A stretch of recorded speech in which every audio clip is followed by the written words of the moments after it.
저는 나무에 매달려 고통스러워하는 모든 사람들을 본다. 저는 속박에서 벗어난 사랑을 본다. 정의가 실현되었다. 자비로운 천국. 그러고 나서 저는 울어요. 얼마나 놀라운 은혜인가. 얼마나 놀라운 은혜인가. 이 콘텐츠는 성경이 하나님의 말씀이라고 믿고 그 힘과 권위를 높이 평가하는 사람들이 제공합니다. 성경 본문 안에는 하나님께서 정해주신 연구 목적이 담겨 있습니다. 진리의 말씀을 바르게 나누는 것이 성경을 이해하는 열쇠입니다. 오늘 하나님의 무오한 책에 대한 흥미로운 탐구에 함께해 주셔서 감사합니다. 그레이스 성경학교 교장인 리처드 조던이 성경을 더 잘 이해하고 즐길 수 있도록 돕기 위해 기획된 일련의 메시지 중 하나를 전합니다. 이제 그와 합류합시다. 오늘 함께해 주셔서 진심으로 기쁩니다. 하나님의 말씀을 통해 함께하는 이 시간이 여러분에게 풍성한 축복과 도움이 되기를 바랍니다. 다시 한번 성경을 살펴보며 하나님의 영께서 그분의 말씀을 통해 우리를 가르치시도록 하겠습니다. 오늘 그리고 다음 연구에서는 우리가 함께 진행해온 7시간 만에 성경을 통달하는 긴 여정을 마무리 짓고 하나님의 말씀을 전략적으로 이해하는 시간을 갖겠습니다. 그리고 아시다시피 저희가 이 프로그램을 진행하면서 각 프로그램은 30분씩 진행되었습니다. 지금까지 2개의 프로그램을 합쳐 1시간을 만들었고 이번 주까지 성경 전체를 다뤘습니다. 다음 주에는 다가올 시대, 특히 히브리서부터 요한계시록까지를 살펴보면서 마무리할 예정입니다. 그리고 아시다시피 성경 전체를 다 읽을 수는 없다는 사실을 저도 알고 있습니다. 그리고 제가 당신과 함께 시작했을 때 말씀드렸듯이 제 목표는 성경 이야기를 단순히 줄거리만 전달하는 것이 아니었습니다. 제가 알기로는 성경을 통해 걷기라는 사역 단체가 있는데 거기서 성경의 줄거리를 차근차근 알려줍니다. 저는 여러분이 단순히 성경의 줄거리만 이해하기를 바라는 것이 아닙니다. 저는 여러분이 성경을 이해하는 방법, 성경을 파악하는 방법, 하나님의 말씀, 예언자, 교리적 예언자, 하나님께서 그 안에 담아두신 책망과 교정을 통해 교훈과 위를 얻는 방법을 깨닫기를 바랍니다. 그리고 성경 전체를 제대로 이해하여 스스로 성경을 찾아 연구하고 이해할 수 있도록 하는 것입니다. 혹시 사람들이 맞추는 퍼즐, 예를 들어 1000조각이나 10,000조각짜리 퍼즐을 본 적이 있나요? 그런 퍼즐을 맞추는 방법은 간단해요. 먼저 그림이 그려진 상자 뚜껑을 열고 퍼즐 조각들을 색깔별로 분류하고 정리하면서 제자리에 맞춰 넣는 거죠. 그런 다음 큰 그림에서부터 작은 조각들로 나누어 하나씩 맞춰 나가기 시작하는 겁니다. 만약 여러분이 하나님의 말씀에 대한 전반적인 전략적 이해를 얻고 그것을 제대로 파악할 수 있다면 그 후에 각 부분을 이해하게 될 수도 있습니다. 사실 제가 오랫동안 성경을 연구해 왔는데 완전히 이해할 수 없는 부분들이 많지만 적어도 그것들이 전체 퍼즐에서 어디에 들어맞는지 알 수 있다는 점이 좋습니다. 그리고 그렇게 할 수 있을 때 말이죠. 그렇게 하면 하나님의 말씀을 이해할 수 있고 그 말씀을 올바른 위치, 즉 올바른 영역에 놓을 수 있으며 다른 모든 것들과 어떻게 연결되는지 이해할 수 있는 진정한 가능성을 갖게 됩니다. 네, 하나님의 말씀을 그렇게 깊이 이해하는 것이 바로 세대주의적 성경 연구의 핵심입니다. 이것이 바로 진리의 말씀을 올바르게 나누는 것의 의미이며 오늘날 우리가 처한 상황입니다. 자, 이제 칠판을 꺼내겠습니다. 오늘 우리가 있는 곳은 바로 우리가 공부할 곳입니다. 우리는 성경을 통해 이 과정을 거쳐왔습니다. 우리는 성경의 마지막 부분인 히브리 서신서까지 정말 열심히 공부했습니다. 우리는 사도 바울이 성경을 3가지 기본 부분으로 나누었다는 것을 알게 되었습니다. 먼저 시간이 흐르고 그 다음에 그가 전화를 겁니다. 하지만 때때로 그는 다가올 시대라고 부르는 것이 있습니다. 그리고 저 세 부분은 아시다시피 미래, 현재, 그리고 과거를 나타냅니다. 그것이 바로 타임라인이고 그것이 바로 세대주의적 성경 연구입니다. 성경에 나와 있는 대로 과거 시간의 흐름에 따라 사건을 이해하면 됩니다. 기본적인 특징은 할례를 받은 자들, 즉 민족인 이스라엘과 할례를 받지 않은 자들을 구분하는 것뿐입니다. 나머지 사람들은 다 그래요. 우리가 이방인이라고 부르는 사람들이 바로 그런 사람들입니다.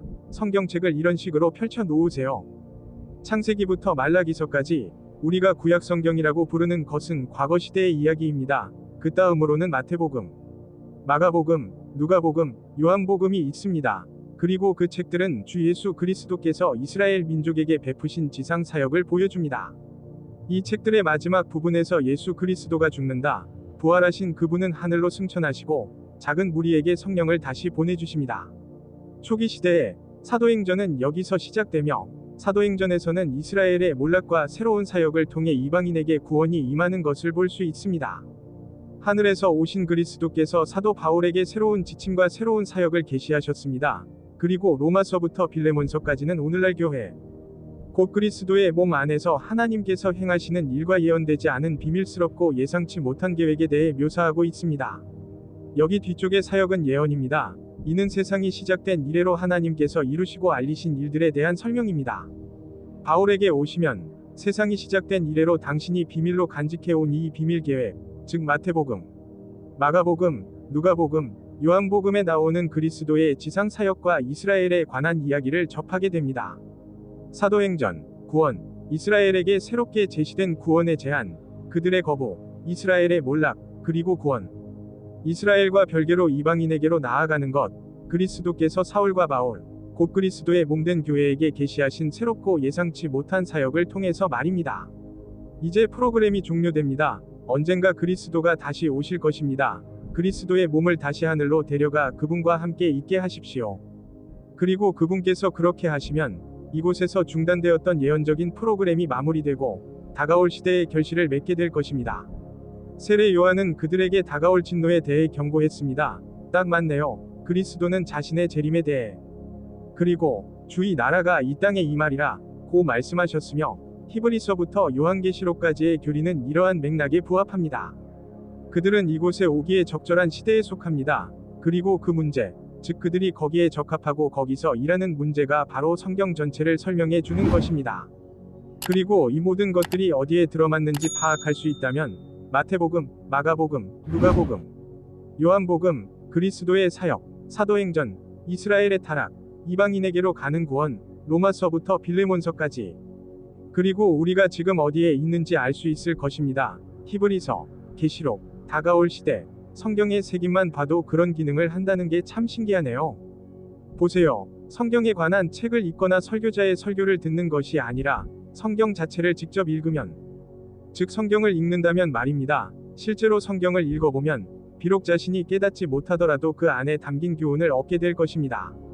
하나님께서 자신의 말씀을 구성하신 방식입니다. 자, 저와 함께 요한복음을 살펴보시면 하나님께서 이 책들을 그 자리에 그리고 그 방식으로 함께 배치하신 놀라운 지혜를 발견하게 될 것입니다. 요한복음 16장 12절, 그리고 요한복음 14장 23절, 24절, 25절, 26절을 보면 주 예수 그리스도께서는 돌아가시기 전날 밤 사도들의 다락방에서 이렇게 말씀하셨습니다. 그는 마태, 마가, 누가, 요한의 기록들을 미리 승인했습니다. 16장에서 그는 히브리서부터 요한계시록까지의 기록을 미리 승인할 것입니다. 그는 마태복음 16장 12절에서 이렇게 말합니다. 제가 너희에게 할 말이 아직도 많지만 너희는 그것을 감당할 수 없구나. 지금 그는 죽기 전에 다락방에 있습니다. 그는 14장, 15장, 16장에서 성령의 오심, 곧 보혜사와 성령께서 그들의 삶에서 행하실 사역에 대해 이야기하고 있습니다. 그분은 떠나신 후 죽으시고 부활하시고 하늘로 승천하셔서 아버지께서 약속하신 성령을 제자들에게 부어주실 것입니다. 성령이 오시면 그분은 그들에게 이 세상에서 그리스도께서 말씀해 주실 수 없었던 것들을 이해할 수 있는 능력을 주실 것입니다. 13절. 그러나 성령이 오시면 그가 너희를 모든 진리로 인도하실 것이니 그는 자기 말은 하지 아니하시고 오직 들은 것을 말하실 것이다. 그분께서 당신에게 보여주실 것입니다.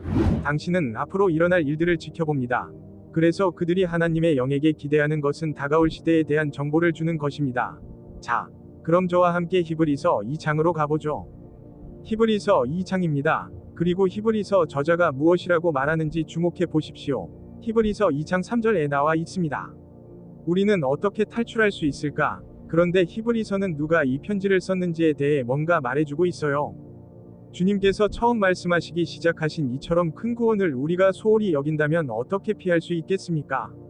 마태복음, 마가복음, 누가복음, 요한복음에 기록되었고 그 말씀을 들은 사람들이 이를 확증하였으며 하나님께서도 표적과 기사와 여러 가지 기적과 성령의 은사로 그들을 증언하셨습니다. 그게 바로 초반부죠. 끝. 초반부에서 그들이 행하는 것은 마태복음, 마가복음, 누가복음, 요한복음에서 그리스도가 그들에게 가르친 내용을 이어가는 것입니다. 그들은 초기 행적에서 그 사역을 계속 이어간다.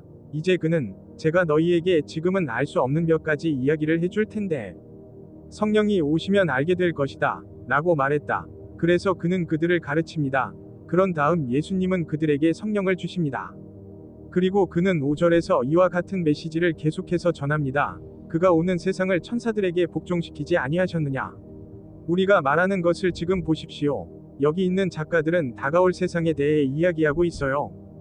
보시다시피 하나님께서는 그분의 지혜로 이 계획을 중단시키실 것을 아셨고 이 계획이 2000년 이상 지속될 것이며 마지막 날에 환난이 닥쳐와 이스라엘의 계획이 시작될 때 그들에게 무슨 일이 일어나고 있는지 왜 지연되는지 그리고 바울을 통해 받은 계시에 비추어 그들의 계획이 무엇인지 설명해 줄 성경 구절이 필요할 것이라는 것을 아셨습니다.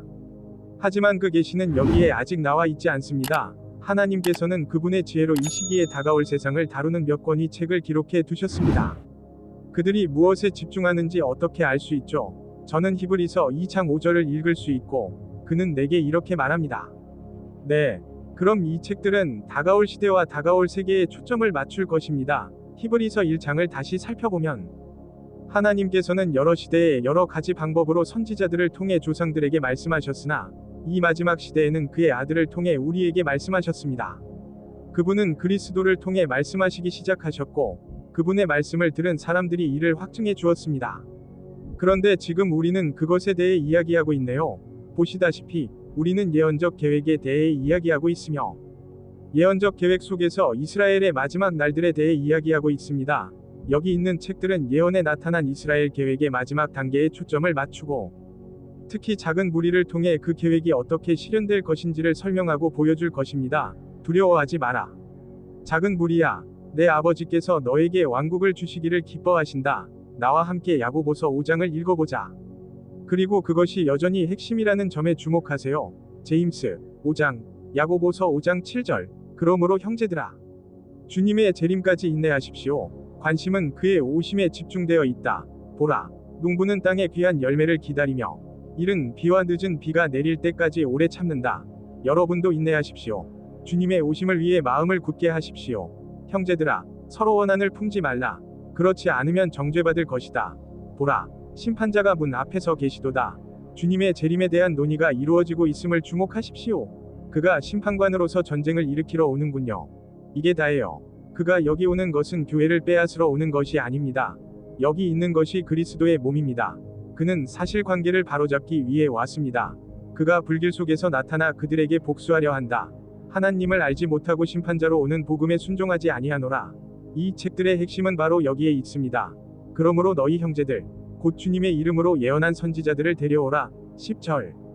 예를 들어 고통과 역경, 그리고 인내의 한 예라고 할 수 있겠습니다.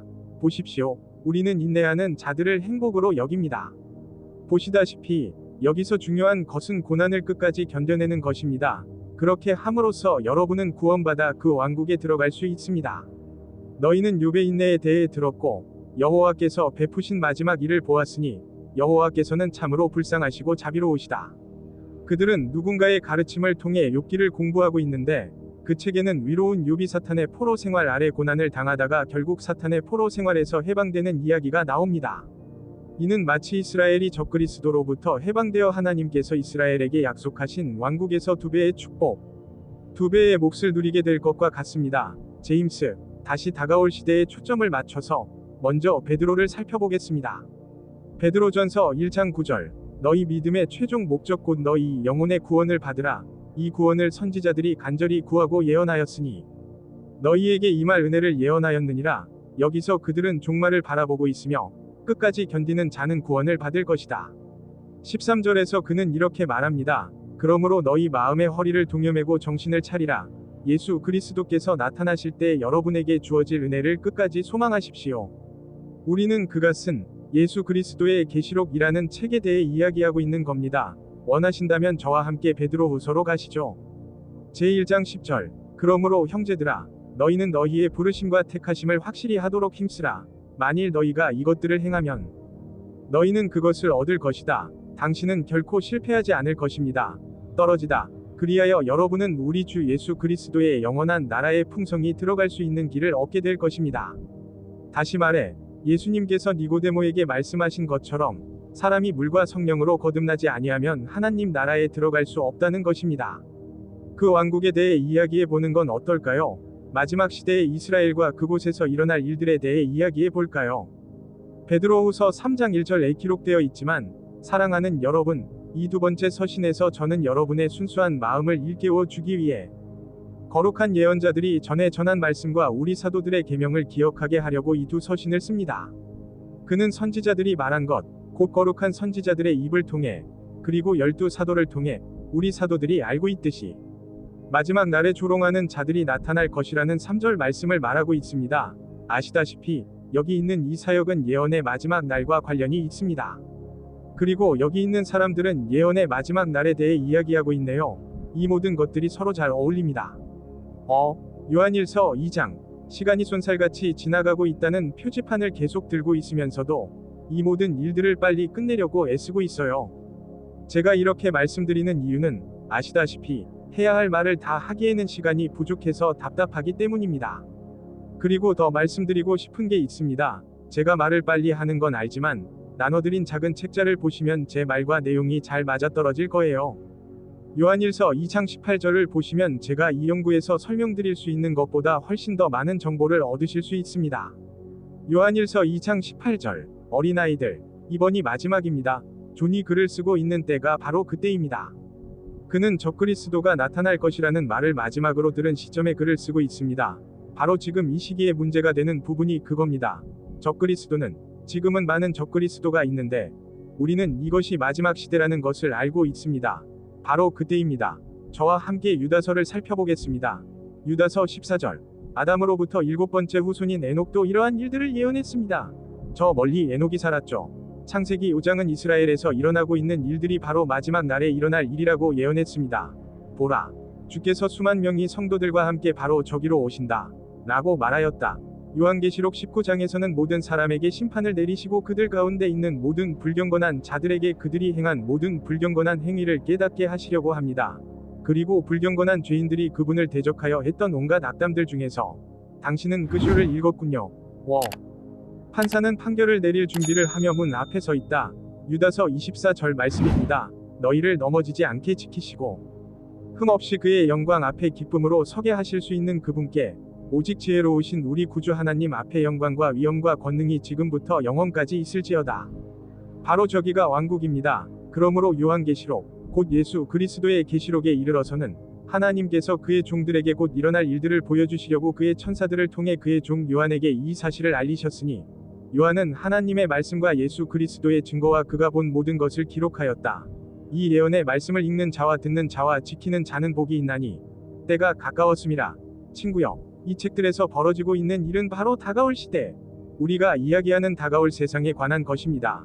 마태복음, 마가복음, 누가복음, 요한복음은 예수 그리스도의 지상 사역을 이스라엘 백성에게 보여줍니다.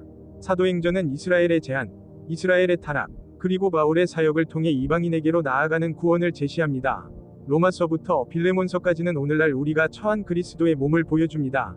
히브리서, 요한계시록은 이스라엘의 마지막 시대, 즉 환난을 거쳐 다가올 왕국, 다가올 시대까지의 과정을 보여줍니다.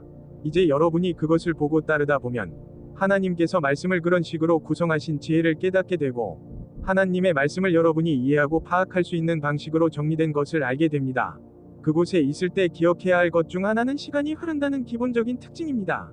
이곳에서는 할례를 받은 자와 받지 않은 자의 구분이 사라졌으며 오늘날 유대인과 그리스인, 노예와 자유인 사이에 아무런 차이가 없습니다. 유대인과 비유대인 사이에는 아무런 차이가 없습니다. 그리스도의 몸 안에는 유대인도 이방인도, 남자도 여자도, 종도 자유인도 없습니다. 갈라디아서 3장 28절, 골로새서 3장 11절, 하지만 여기는 땅이 평평하니까 우린 그 노래를 부르지. 십자가 발치의 땅은 평평하다.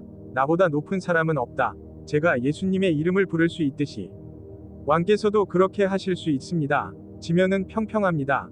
여기는 그렇지 않아요. 하지만 여기에서는 유효했던 그 구별이 그리스도의 몸을 형성하기 위해 여기에서는 사라졌다가 여기에서는 다시 효력을 발휘하게 되었습니다. 에베소서 2장에 나오는 저것은 가운데담, 곧 분리라고 불립니다. 저쪽 가운데 벽이 다시 세워졌어요. 자, 그럼 저와 함께 히브리서 3장으로 가보시죠. 히브리서 3장입니다.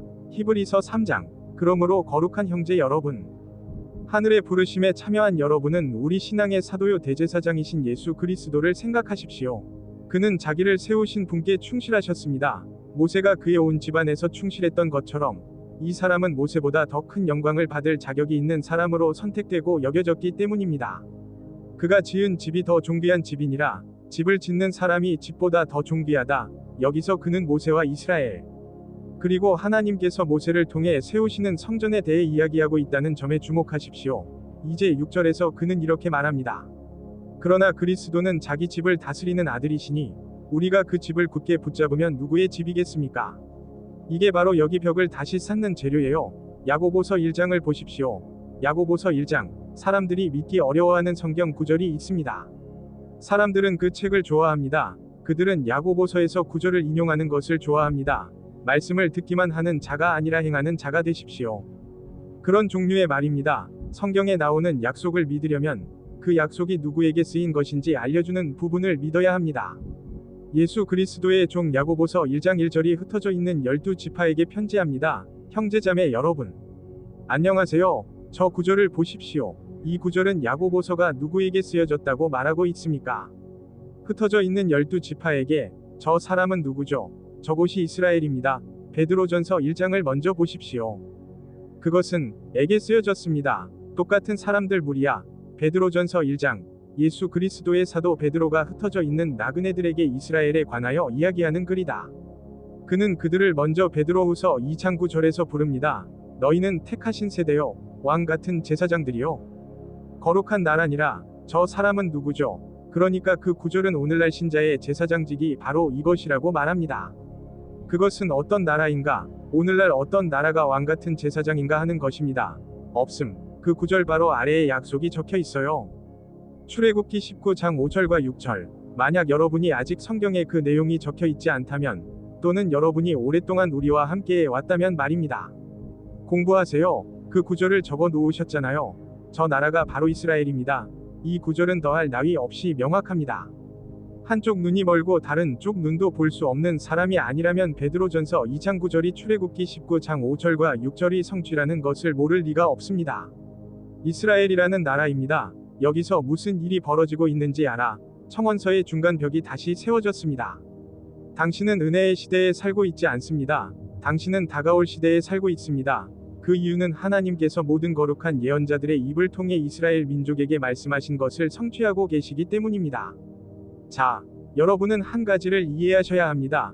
만약 여러분이 우리 주 예수 그리스도께서 하늘에서 사도 바울에게 주신 특별한 사역과 메시지, 그리고 그것이 예언되지 않았지만 이제 드러난 비밀스러운 프로그램을 통해 예언적 계획을 어떻게 중단시켰는지, 그리고 그 프로그램이 끝날 때 예언이 성취될 것이라는 사실을 이해하지 못한다면, 예언의 중간에 있는 그 차이점을 이해하지 못하면 그 뒤에 나오는 내용들을 이해할 수 없을 겁니다. 왜냐하면 그들이 왕국 등에 대해 이야기할 때 이 구절들은 왕에 대해 이야기하지만 그 왕은 오지 않기 때문입니다. 그렇다면 이러한 가정은 그것들이 문자 그대로의 물리적이고 눈에 보이는 지상의 약속이 아니었으니 도덕적이고 위롭고 영적인 약속이었을 것이라는 것입니다. 왜냐하면 그것이 바로 여기에 포함된 내용이기 때문입니다. 그래서 과거죄, 언약설, 천년왕국설, 후세설 등 온갖 허황된 생각들이 생겨났는데, 이 모든 것들은 하나님이 아브라함에게 거짓말을 하셨고 예언자들에게도 거짓말을 하셨다는 사실에 근거하고 있습니다. 그는 사실 지구를 위미한 건 아니었어요. 그는 정말로 예언을 위미한 것이 아니었다.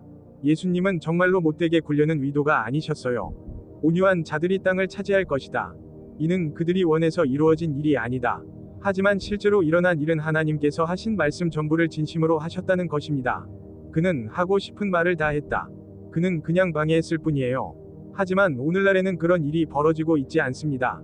하지만 이 책들은 그가 그렇게 할 것임을 보여줍니다.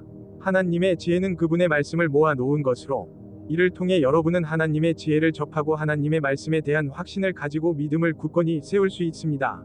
다음에 또 뵙겠습니다. 마라나타.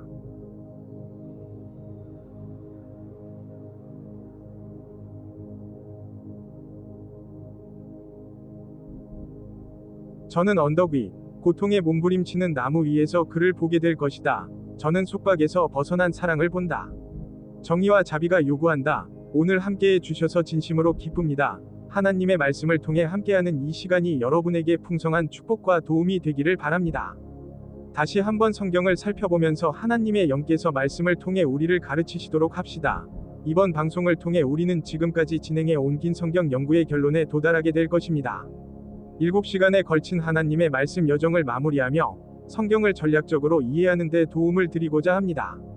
그리고 우리가 시작할 때 저는 여러분께 성경의 모든 세부 사항을 알려드리거나 모든 책을 하나하나 살펴보는 식으로 성경의 줄거리를 그대로 따라가려고 하지는 않을 거라고 말씀드렸습니다. 워크스루 더 바이블이라는 사역단체가 그런 일을 잘하고 있습니다. 저는 여러분이 하나님의 말씀에 대한 교리적 이해를 얻어 성경 전체의 줄거리와 계과를 파악하고 성경을 공부하면서 자신이 어디에 있는지 알 수 있도록 돕고 싶습니다. 그것이 바로 사도 바울이 진리의 말씀을 바르게 나누는 것에 대해 이야기할 때 말하는 본질적인 의미입니다. 세대주의적 성경 연구는 하나님의 말씀을 전체적으로 조망할 수 있게 해주어 모든 조각들이 어떻게 서로 연결되는지 알 수 있도록 해줍니다. 저희는 이 부분을 연구하고 살펴보았습니다. 칠판을 다시 꺼내주세요. 바울과 그의 사도들은 성경을 세 부분으로 나누는 것을 우리가 지금까지 여러 번 보아왔습니다. 첫째, 과거가 있고 과거 속에 시간이 있습니다. 시간의 흐름에 대한 기본적인 특징은 할례받은 자들, 즉 민족인 이스라엘과 할례받지 않은 자들 사이의 구별입니다. 그들은 이방인, 즉 이스라엘을 제외한 모든 사람들을 가리킵니다. 그러면 특정 기간이 생깁니다. 그러나 지금 우리가 처한 은혜의 시대는 이스라엘의 타락이 일어난 시대이며 구원은 이스라엘을 통하지 않고 이스라엘을 떠나 이방인에게로 나아간 시대입니다. 그리고 그 다음에는 다가올 시대라고 불리는 시기가 있습니다.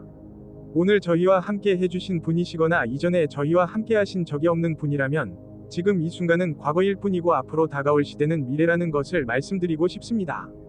이 내용은 에베소서 2장에 나옵니다. 원하신다면 오늘 저희가 지난 7시간 동안 하나님의 말씀을 묵상하며 사용했던 성경 공부 소책자를 보내드릴 수 있습니다. 100페이지가 넘는 이 소책자는 지난 7시간 동안 하나님의 말씀을 탐구하는 여정에 함께 사용되었습니다. 그리고 이 책자에는 각 연구에 대한 자료가 들어 있습니다. 저희 서비스를 아직 이용해 보지 않으셨고 이용해 보고 싶으시다면 여기 보이는 번호로 전화 주세요. 그리고 당신께서 그 책을 받으시게 된다면 정말 기쁠 겁니다. 최신 정보를 알려드릴 거예요. 배포 자료에 더 많은 정보가 있고 이 짧은 학습 활동에서도 더 자세히 설명할 수 있지만 우선 여기서 진행되는 내용을 잘 따라오셨으면 합니다. 시간이 흘렀지만 때때로 다가올 시대에 우리는 과거로 돌아가 예언의 계획을 성취합니다.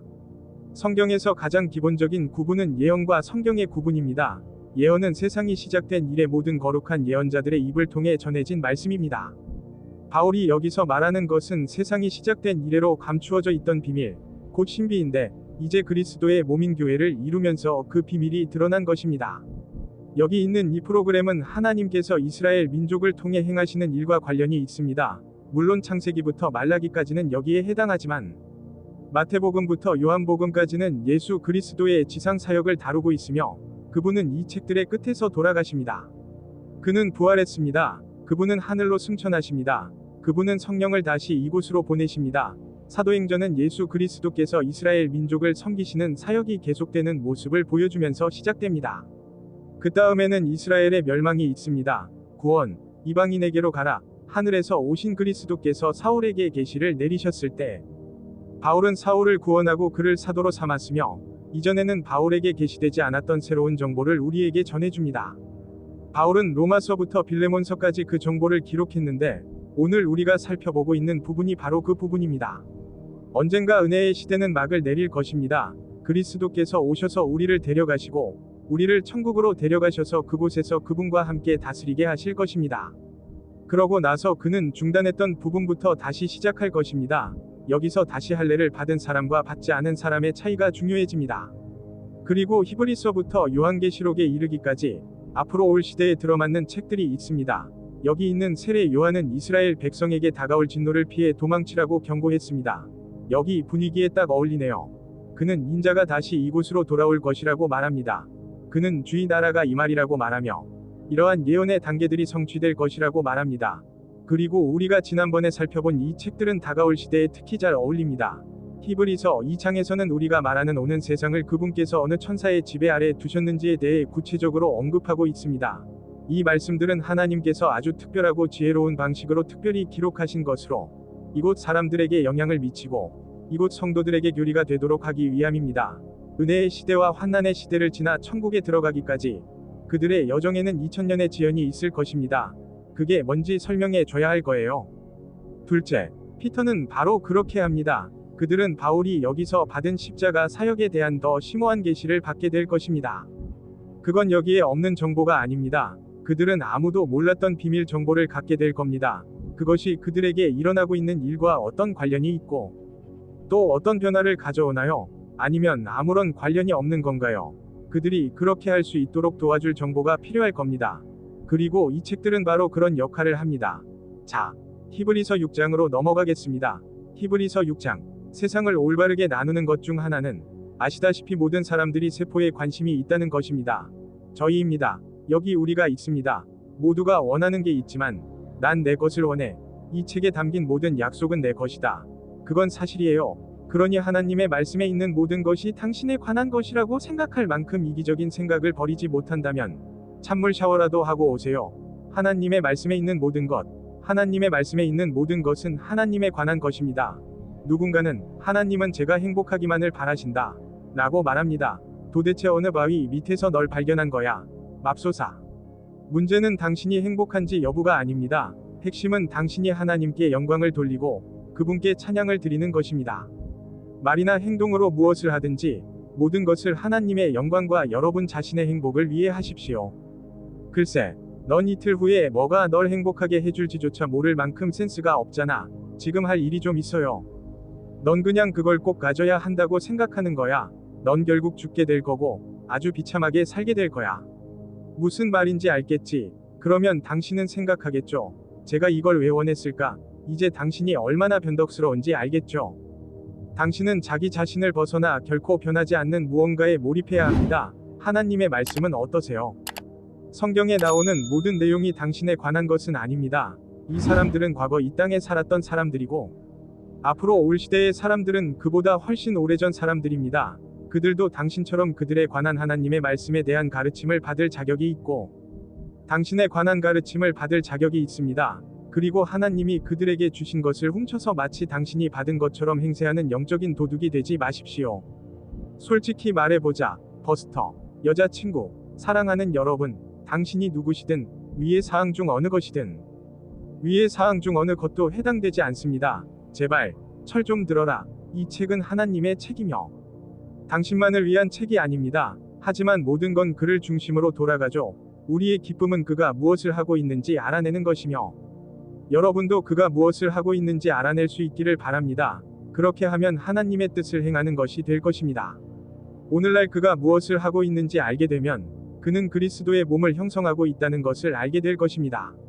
그 일에 동참하세요. 당신은 당신의 삶에서 하나님의 뜻을 행하게 될 것입니다. 히브리서와 요한계시록에서 그가 무엇을 하고 있는지 알아보세요. 그는 다가올 시대, 곧 작은 무리에게 지침을 주셨다. 하지만 그러려면 어른이 되어야 해요. 나한테 모든 걸 다 해주는 것처럼 굴지 좀 마. 제 손자는 2살인데 아빠가 가르쳐준 대로 기차는 뭐라고 말할까요? 라고 말해요. 아기 돼지는 뭐라고 말하나요? 꿀꿀. 소는 뭐라고 말할까요? 그럼 노아는 뭐라고 말했지? 내거. 아빠는 뭐라고 하셨어? 멈추다. 엄마가 안 된다고 하면 어떻게 될까? 노아는 뭐라고 말했나요? 내거. 2살짜리 아이가 뭘 하는지 알아요? 내거. 그것들이 내 것이 되었으면 좋겠어. 이해하다. 왜 내 것이 될 수 없는 거지? 잘하다. 좋아요. 널 괴롭히려는 게 아니야. 난 그냥 널 깨우려고 하는 거야. 이게 너에게 날릴 마지막 기회다. 히브리서 6장. 그러므로 그리스도 교리의 기초 원칙들을 뒤로하고 이제 완전함을 향해 나아가자. 그리스도 교리의 기본 원칙들이 여기에 제시되어 있습니다. 그리스도께서 말씀하셨습니다. 제가 너희에게 말할 것이 더 있는데 너희는 그것을 감당할 수 없을 것이다. 이제 저는 하나님의 영이 오실 때까지 기다려야 합니다. 영이 오시면 여러분을 모든 진리로 인도하시고 앞으로 일어날 일들을 보여주실 것입니다. 저기 있네요. 자, 이제 완벽함, 성숙함, 어른이 되는 것, 아기에서 어른으로, 젖에서 단단한 음식으로의 변화에 대해 이야기해 보겠습니다. 이것이 바로 히브리서 5장에서 다루는 내용입니다. 바울 서신에서와 마찬가지로 우리는 몇 주 전에 바울 서신에도 성도들의 온전함을 위한 교리적 구조가 있으며 그것이 디모데후서 3장의 내용과 일치한다는 것을 발견했습니다. 성경은 모두 하나님의 영감으로 기록되었으며 교훈과 책망과 바르게 하기에 유익합니다. 교리란 당신이 믿는 것입니다. 올바른 질책은 무엇이 잘못되었는지 보여주는 것이고, 교정은 어떻게 고쳐야 하는지 보여주는 것입니다. 그것은 가르침과 정의를 의미합니다. 무엇을 믿어야 하는지 아는 것만으로는 충분하지 않습니다. 무엇이 잘못된 것인지 알아야 합니다. 당신이 무엇을 믿어야 할지 안다면 그것이 오류를 찾아낼 것입니다. 그리고 오류를 발견했을 때는 그것을 어떻게 수정해야 하는지도 알아야 합니다. 이것은 교리에 근거한 실제적인 지침입니다. 교리가 하나 있습니다. 이것이 임무입니다. 바울의 서신은 증거에 관한 교리와 규정을 제시합니다. 로마서, 고린도서, 갈라디아서, 에베소서, 빌립보서, 골로새서, 데살로니가전서, 당신도 잘 기억하시겠지만 히브리 서신들은 정확히 같은 교리적 순서로 배열되어 있습니다. 이것은 기록된 연대순이 아니라 성도들을 온전하게 하는 교리적 순서에 부합하는 순서입니다. 왜냐하면 저 프로그램에서 성도들이 온전해지기 때문입니다.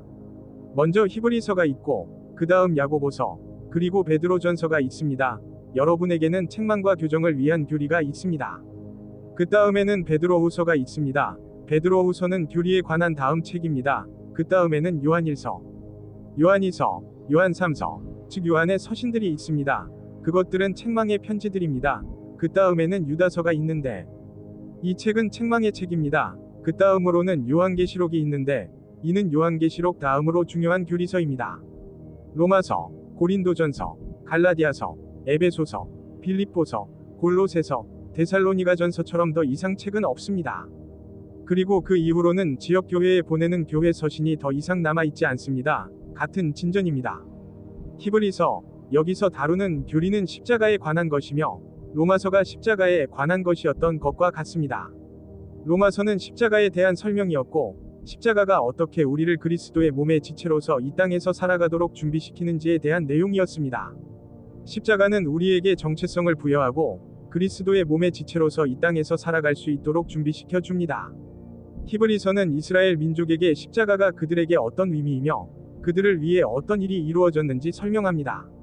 로마서에서 십자가가 우리를 위해 무엇을 이루었는지 설명하는 것처럼 그 가르침을 따르십시오. 이어서 야고보는 십자가가 그들 안에서 맺게 하려는 하나님 나라의 열매에 대한 실제적인 지침을 제시합니다. 첫째로, 베드로는 불화살과 불같은 시련을 견뎌낼 수 있는 능력을 지녔습니다. 그러므로 여러분에게는 교리, 책망, 교정이 있습니다. 여러분은 그들을 먼저 하나님의 은혜라는 문제와 그 은혜가 그들이 이 왕국을 견뎌낼 수 있도록 동기를 부여하는 능력에 집중시키는 바로 그 히브리서에 대한 내용인데 제가 이 모든 것을 다 살펴볼 시간은 없습니다. 다시 한번 말씀드리지만 여러분께서 저희가 드리는 성경 공부 자료와 유인물을 받아보시고 필기하시기를 권장합니다. 읽어보시면 저희가 이야기하고 있는 내용과 관련된 많은 정보를 얻으실 수 있을 겁니다. 여기서 가장 중요한 몇 가지만 짚어보겠습니다. 하지만 히브리서는 이스라엘의 원래 계획으로 복귀하는 과도기적 책입니다. 매튜, 당신은 전환기를 맞이하고 있어요. 누가복음 16장 16절에는 세례 요한에 대해 이렇게 쓰여 있습니다. 율법과 예언자들은 요한 이전까지 존재했다. 그 이후로 하나님의 나라가 전파되었고 모든 사람이 그 나라에 들어가도록 힘써 왔습니다. 이스라엘이라는 나라의 새로운 기회가 찾아왔습니다. 그들에게는 율법과 예언자, 그리고 약속밖에 없었습니다. 하지만 이제 그들에게 기회가 주어졌습니다. 메시아가 그곳에 계시기 때문입니다. 천국이 가까이 왔으며 마태복음은 구약에서 천국을 약속하는 내용으로 넘어가는 과도기입니다. 사도행전은 그러한 제안의 연속입니다. 히브리서는 이스라엘의 멸망과 그 후 그리스도의 몸인 교회로의 전환을 다룹니다. 여러분은 오늘날 우리가 있는 곳에서 이스라엘의 계획으로 돌아가는 것이지만 구약 성서로 돌아가는 것은 아닙니다. 히브리서는 뒤돌아가지 말라고 말합니다. 완벽을 향해 나아가세요. 구약 성경으로 돌아가지 마세요. 신약 성경으로 넘어가십시오. 십자가 사역이 구약 성경을 신약 성경으로 대체했고 신약 성경을 새로운 방향으로 이끌 것이기 때문입니다. 히브리서 1장에 하나님이 100번이나 말씀하셨습니다. 옛날에는 여러 사람들이 예언자들을 통해 조상들에게 말씀을 전했다. 하나님께서는 이 마지막 날에 그의 아들을 통하여 우리에게 말씀하셨습니다. 그 아들은 하나님께서 만물의 상속자로 삼으신 분이며 그를 통하여 세상들을 창조하셨습니다. 그는 하나님의 영광의 광채시요 하나님의 본체의 형상이시며 그의 능력의 말씀으로 만물을 붙드시는 분입니다. 그는 친히 우리의 죄를 깨끗하게 하시고 지극히 높으신 분의 우편에 앉으셨습니다. 그는 천사들보다 훨씬 뛰어나시며 상속을 통해 천사들보다 더 탁월한 이름을 얻으셨습니다. 그분께서 우리의 죄를 씻어주셨다는 것에 근거하여 폴 히브리서에 따르면 예수님께서 골고타에서 행하신 일을 바탕으로 이 세상에서 유산을 받으실 것이며 그 유산은 바로 이 이름, 이 탁월한 이름과 관련이 있을 것입니다. 땅 위의 모든 것의 머리로 세워졌다는 것. 8절에서 그는 아들에게 이르시기를 오 하나님이시여 당신의 보좌는 영원무궁토록 있도다 하시니라. 위의 홀은 당신의 왕국의 홀입니다. 그는 왕국을 얻는다. 하지만 이 모든 것은 그분이 십자가의 피로 이루신 새 언약과 그분의 행위로 그들의 죄와 양심이 죄로부터 깨끗이 정화된 것에 기초하고 있습니다. 그리고 그는 그들을 부양했습니다. 그리고 그들은 이전 시스템으로 돌아갈 필요가 없습니다. 아시다시피 환난의 시대의 적그리스도는 그들을 성전으로 구약 시대의 제사로 모세와 성전 등 옛 체제로 돌아가라고 부추길 것입니다. 사람들이 늘 저 사람들이 성전을 재건할 거야 라고 말하는 걸 듣잖아요. 저 사람은 적그리스도입니다. 사원을 재건하는 것입니다. 예수 그리스도는 결코 모자이크 체계를 재건하지 않을 것입니다. 모자이크 체계를 재건하는 자들이 바로 적그리스도가 될 것입니다. 히브리서에는 그런 것에 속지 말라고 되어 있습니다. 가지 마세요. 저희는 이곳에 제단을 가지고 있지 않습니다. 십자가에서 이루어집니다. 히브리인들은 그 모든 체계를 폐지하고 십자가를 통해 그들에게 제공된 하나님의 은혜를 강조하며 적그리스도가 이스라엘에 재건하려는 모세 율법 체계로 돌아가지 않도록 권면합니다. 그러므로 히브리서는 이스라엘의 기초가 되는 책이 될 것입니다. 그리고 13장에 이르면 그는 9절에서 그들에게 이렇게 말합니다. 여러 가지 이상한 교리에 휩쓸리지 마십시오. 마음을 은혜로 굳게 하는 것이 좋은 것이지 아무 유익도 주지 못한 음식으로 굳게 하는 것이 아닙니다. 율법이나 위식, 제례, 음식으로 돌아가지 마십시오.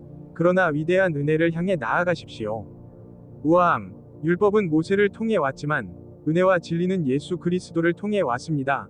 이스라엘의 은혜, 즉 그들을 천국으로 인도할 은혜와 강구의 영은 모두 예수 그리스도께서 그들을 위해 행하신 일에 기초하고 있습니다. 고난, 요한계시록 5장에서 그분이 통치권과 권능과 영광을 받으시기에 합당하시다고 말씀하신 것을 기억하시죠? 왜? 그는 살해당했기 때문입니다. 그는 희생된 어린 양이다. 그 어린 양은 존귀하시도다. 히브리서는 십자가와 그것이 이스라엘 민족이 왕국을 받게 된 근거가 되는 방식을 설명합니다. 자, 이제 야고보서를 살펴보면 하나님 나라의 열매, 즉 하나님의 은혜 위에 세워지고 은혜 안에서 굳건히 된 작은 무리에 관한 몇 가지 주제를 접하게 될 것입니다. 이 제품은 무슨 기능을 하나요? 그는 이렇게 말했다. 예수께서 바리새인들에게 말씀하셨습니다. 제가 너희에게서 왕국을 빼앗아 열매 맺는 민족에게 주겠다. 제임스는 열매에 대해 이야기하고 있습니다. 그들의 생활 방식은 하나님 나라에 들어가는 위로운 민족으로서의 정체성을 반영하는 데 필수적입니다. 이사야 33장, 그가 그에게 물었습니다. 누가 영원히 불타는 곳에 거하겠습니까? 이 모든 것을 헤쳐나갈 사람은 누구일까요? 그런 다음 그는 야고보서에서 지적하는 일련의 행동 지침들을 그들에게 제시합니다. 왜 하는 거죠? 왜? 그들은 스스로를 진정한 남은 자, 믿는 자들, 말씀을 행하는 자들이지 듣는 자들이 아니라고 밝히고 있기 때문입니다. 베드로전서에서 다루는 주제는 불같은 시련과 육체적 고난 속에서도 변치 않는 소망입니다. 그래서 당신이 깨닫게 되는 것은 당신이 보는 것들이 아니라 당신이 희망을 두고 있는 것들에 관한 것이라는 점입니다. 희망이야말로 당신의 올바른 교리입니다. 피터, 우리는 두 번째로 가야 해. 베드로후서는 이 책들이 십자가에 관한 것처럼 회중, 즉 교회에 관한 것이며 작은 양떼의 타락에 관한 것입니다. 바울 서신에 나오는 교회, 즉 그리스도의 몸에 대한 교리와 하나님께서 그들을 구원하시는 이유에 대한 설명은 사탄이 작은 무리를 파괴하여 천국에 들어갈 자격을 갖추지 못하게 하려는 악한 계획을 막고 그들이 이 위기를 헤쳐나갈 수 있도록 교리적 이해를 갖추도록 하기 위한 것입니다. 그들이 고난과 인내에 휩쓸리지 않도록 지켜주십시오. 이 책에서 중요한 점 중 하나는 3장에서 바울에 대해 이렇게 말한다는 것입니다. 하나님의 오래 참으심을 우리 것으로 여기십시오. 2000년이라는 시간이 흐른 이유를 설명해 드리겠습니다. 비웃는 자들은 말한다. 봐, 그는 우리를 잊어버렸잖아. 그는 진심으로 그렇게 말한 게 아니었어요.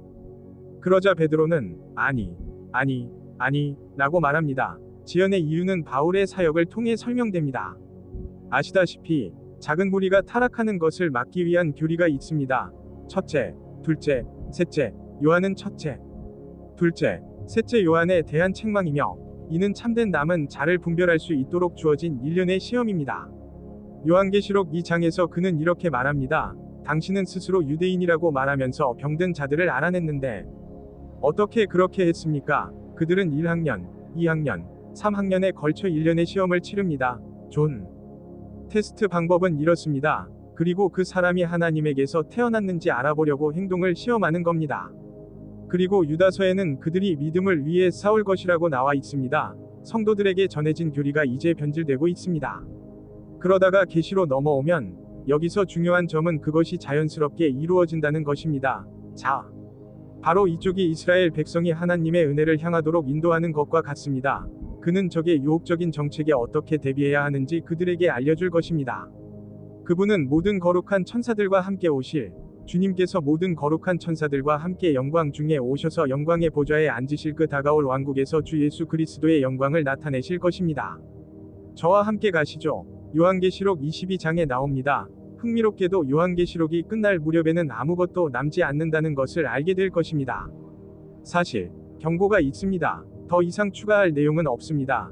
지금 다시 말씀드리지만 배포 자료를 받으시면 각 서신에 대한 구절들을 보실 수 있을 겁니다. 이는 바울의 서신뿐 아니라 이 서신들에도 해당되는 진리입니다. 하지만 모든 편지는 끝이 있다. 히브리서는 야고보서가 연결하는 진술로 끝나고 베드로전서는 베드로전서가 연결하는 진술로 끝맺습니다. 각 서신의 끝부분에는 교리가 제시되어 있고 다음 서신은 그 교리를 이어받습니다. 요한계시록을 읽다 보면 마지막 부분에 이르러서는 더 이상 계시가 없다고 명확하게 나와 있습니다. 제22장 18절 이 책의 예언의 말씀을 듣는 모든 사람에게 제가 증언하노라. 누구든지 이 말씀에 무엇을 더하면 하나님께서 그에게 이 책에 기록된 재앙들을 더하실 것이다. 만일 누구든지 이 예언의 책에서 말씀을 빼면 하나님께서 그의 이름을 생명책에서 지우시고 거룩한 성에서 쫓아내실 것이다. 이 책에 기록된 것을 보면 이 모든 것을 증언하는 자가 이르기를 제가 속히 오리라 하였느니라.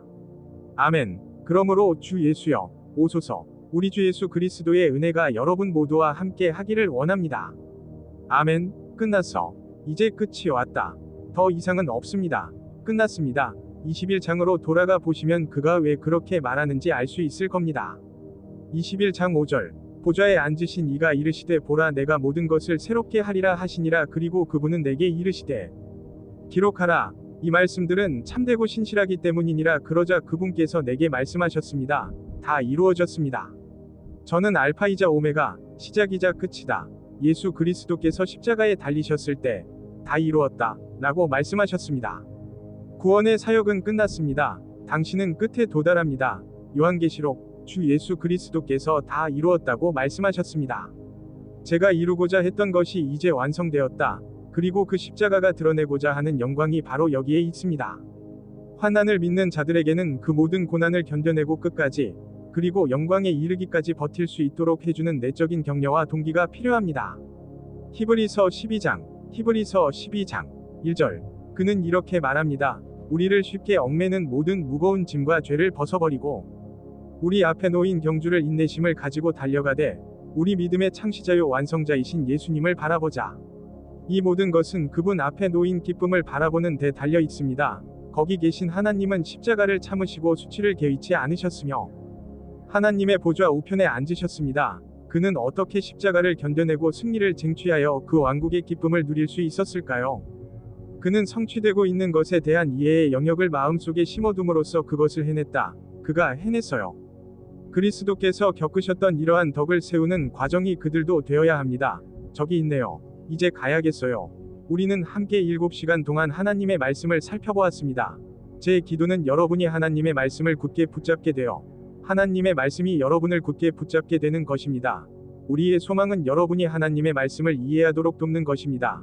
그리하여 여러분이 그 말씀을 믿을 수 있다는 것을 깨닫고 또 믿음으로써 하나님의 영광을 위해 그 말씀이 여러분 안에서 역사하는 것을 보게 될 것입니다. 이보다 더 멋진 일은 없을 거예요. 당신의 삶에서 그 무엇보다 강력한 것은 하나님의 말씀을 지혜롭게 이해하는 데에 믿음을 두는 것입니다. 그렇게 함으로써 하나님의 말씀이 당신의 삶에 하나님의 능력과 사랑과 은혜를 가져다주고 그분의 영광을 드러내게 됩니다. 저희와 함께 여정을 걸어주셔서 감사합니다. 다음에 여기서 뵙겠습니다.